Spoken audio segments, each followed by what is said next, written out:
Bonjour à tous, j'espère que vous allez bien. On se retrouve aujourd'hui ensemble pour, peut-être bien la dernière vidéo de l'année 2023. On va faire ensemble, on sait jamais, peut-être vous allez vous préparer pour le réveillon en regardant cette vidéo. Donc on va faire ensemble un maquillage de fête inspiré de la tendance du moment, c'est-à-dire le Sugar Plum Fairy Makeup. Donc un maquillage un peu féerique. Et ça me tente bien. Voilà.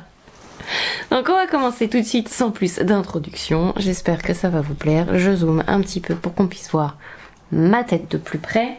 Et c'est parti mon kiki. Je me suis équipée de mon miroir qui est ma foi pas très propre. On va commencer par les yeux, même s'ils sont assez simples. Je vais prendre pour aller plus vite du washi tape. Donc c'est quelque chose que l'on peut trouver en magasin de bricolage, de loisirs créatifs, etc. sur internet, peu importe. C'est un scotch en fait où ça va pas être facile à faire. Ah, j'ai un cil sur le nez. Est-ce que vous croyez que ça va me porter chance? Je veux pas faire un eyeliner compliqué ou ce genre de choses. Ça va toujours aider à définir mes yeux de faire ça. Ça m'a l'air d'être pas mal là. Pas facile avec une seule main, mais on va s'en sortir. J'ai fait le scotch hyper long, mais... On va commencer par les sourcils. Tiens, je vais les définir un peu. Ça va aider à structurer le make-up aussi. On va mettre un peu d'anti-cerne tout autour. Je vais vous montrer une nouvelle manière de faire aujourd'hui. Je trouve ça plus sympa. Il n'y a pas une seule manière de se maquiller. Il n'y a pas une seule technique qui est bonne, entre guillemets. Vous en avez plein. Donc après, c'est une question de goût, de préférence, de résultat. Donc là, je vais vous montrer comme ça. L'anti-cerne que j'ai utilisé pour faire ce petit découpage, c'est un anti-cerne qui ne sèche pas trop vite. Comme ça, on a un peu le temps de tracer, de manipuler. C'est quelque chose que je ne peux pas faire, par exemple, avec l'anti-cerne de chez Natasha Denona. Alors, vous allez voir, ça fait un peu penser à une technique de make-up des années, vous savez, 2016, etc. Avec les sourcils qu'on marquait à l'anti-cerne. Mais vous allez voir que, en le faisant sans produit, déjà, ça aide à avoir une forme, mais vous allez potentiellement mettre moins de produit dans les sourcils parce que comme le tour est un peu plus clair, on a l'impression qu'on a des sourcils plus étoffés de base. Je vais utiliser maintenant ceci. C'est un eye tint que vous pourrez parfaitement utiliser tout seul si vous en avez envie ou comme je vais le faire aujourd'hui, c'est un magnifique fard à paupières liquide qui est exactement avec ce petit côté féerique que nous recherchons aujourd'hui. J'espère que vous pourrez voir à quel point il est beau avec de beaux reflets. On en met partout. Donc vous en mettez partout.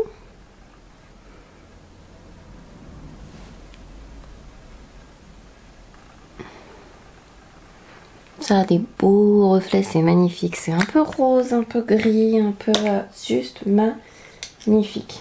On va estomper légèrement les bords. C'est un peu un semi-transparent, donc il est vraiment là pour donner des jolis reflets. Il n'est pas agressif, il est juste très léger, super joli, avec des effets de lumière et d'iridescence. Vraiment super joli. J'ai hésité, mais j'ai très envie de prendre la couleur royale de la palette Rose Métal de Anastasia. Il vous faut en fait un prune.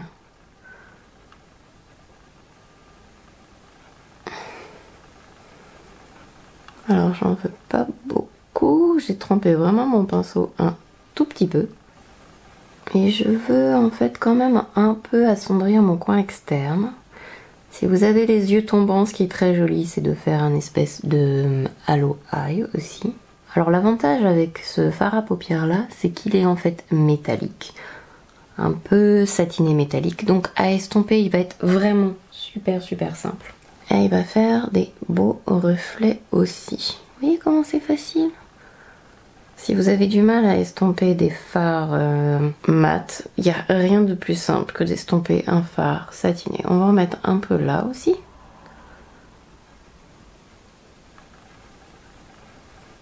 Et on a déjà le travail de ce côté-là qui est fait.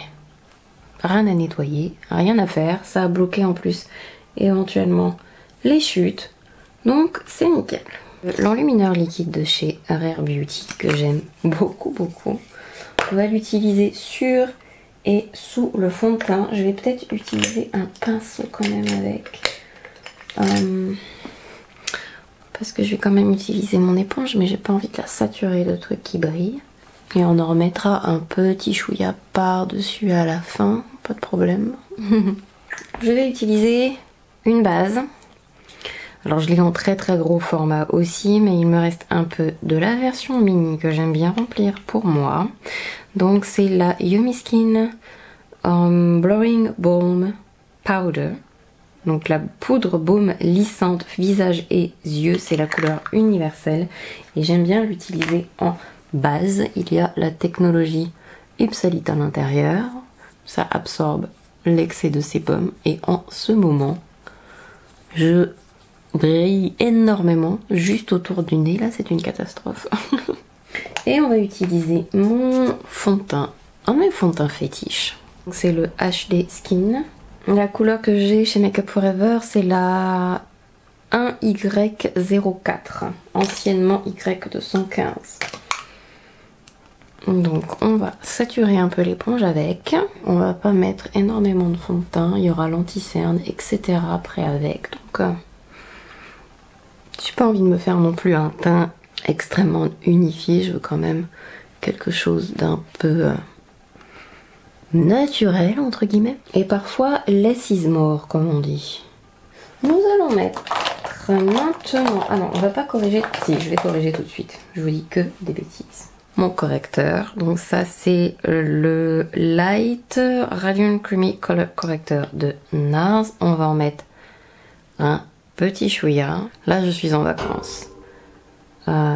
J'ai beau dormir tout ce que je veux. Et bien je suis toujours autant fatiguée. Vous voyez déjà rien qu'avec le correcteur, c'est pas mal. Je l'ai utilisé aujourd'hui pour faire ça. Parce que j'ai pas envie de faire un énorme contour, mais j'ai envie d'en faire un petit quand même. Je vais prendre, je sais pas du tout où j'ai foutu je vais prendre celui-là. Je sais pas où j'ai mis l'autre. Je vais prendre un petit pinceau. Et on va...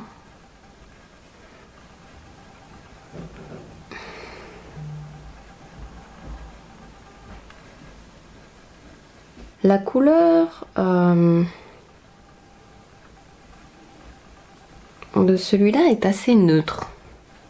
Alors méfiez-vous par contre quand même si vous avez la peau sèche avec ce produit, je l'adore, de chez Charlotte Tilbury, donc il est un peu poudré. Donc si vous avez la peau sèche, vous aurez du mal à le travailler et il va accrocher quand même un peu vos zones sèches. Sugar Plum Fairy bien sûr. Veut dire Sugar Plum Fairy. La couleur c'est Dreamy et c'est un produit de chez Sai. On veut vraiment faire framboise, prune, étalée avec le pinceau. Et après on ira bien le fondre avec l'éponge avec laquelle on a appliqué le fond de teint. Ah bah ma foi, une dose ça suffit hein. Si vous avez toujours du mal à voir où vous devez placer votre blush, le mettre avant l'anti-cerne, ça permettra de nettoyer après au cas où vous en avez mis vraiment partout et de trop. Et c'est le Beautiful Skin.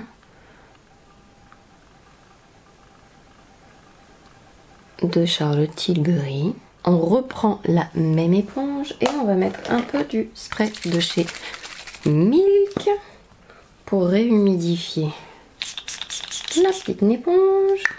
On la presse un peu avant de remettre ça directement sur les yeux et on tapote. Vous devez taper en priorité là où vous voulez que la matière se place avant de commencer à mettre partout.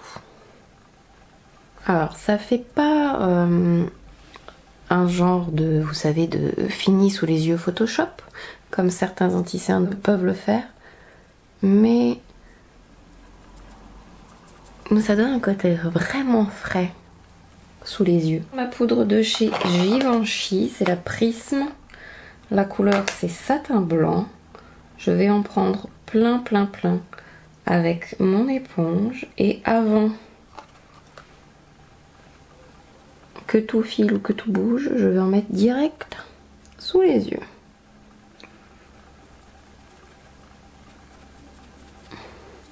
Toujours dans le même sens, on en met. Je mets des petites paillettes roses. C'est le Glow Shot, Ultimate Glow Shot plutôt, de NYX. La couleur c'est Grapefruit Glow. Et on va en mettre au milieu de la paupière et on va tapoter. Le mascara que je vais mettre, c'est le Falsies Surreal de Maybelline. Et voilà, j'ai perdu mon recours-cils. Non, il est là. Alors, pour le dessous des yeux, c'est comme vous voulez. Je vais juste en ajouter un tout petit peu. On va prendre Royal. On va bien appuyer et frotter sur les poils pour éviter qu'il y ait trop de chute. Et on va juste appuyer ça par là. On masse en fait. Voilà, on ne fait rien de plus. Sinon, c'est petite chute garantie. On vient de faire le teint, on n'en a pas envie. Et là, vu qu'on a délimité là où on voulait aller, en fait, c'est super simple.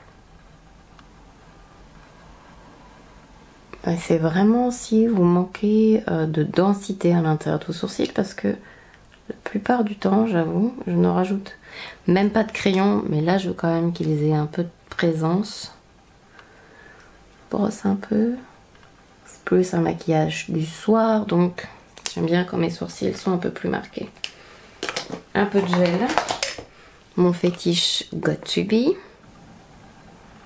On va attendre que ça sèche et maintenant que je les ai peignés, je vais voir s'il y a des endroits où il me manque un peu de matière. Je referai bien un peu d'highlighter aussi. Pourquoi pas. On va, alors là où c'est délicat, c'est que vous devez tapoter le plus légèrement possible pour éviter de soulever quoi que ce soit. Parce que vous mettez quand même un liquide, une crème sur de la poudre vu qu'on a déjà poudré. C'est Divine Rose de Pat McGrath. Il est splendide.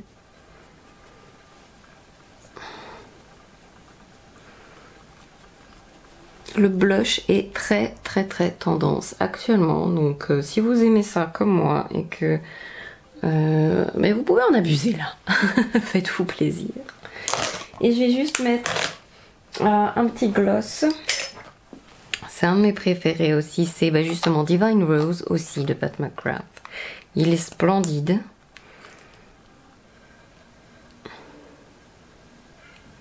Et on va juste le mettre comme ça.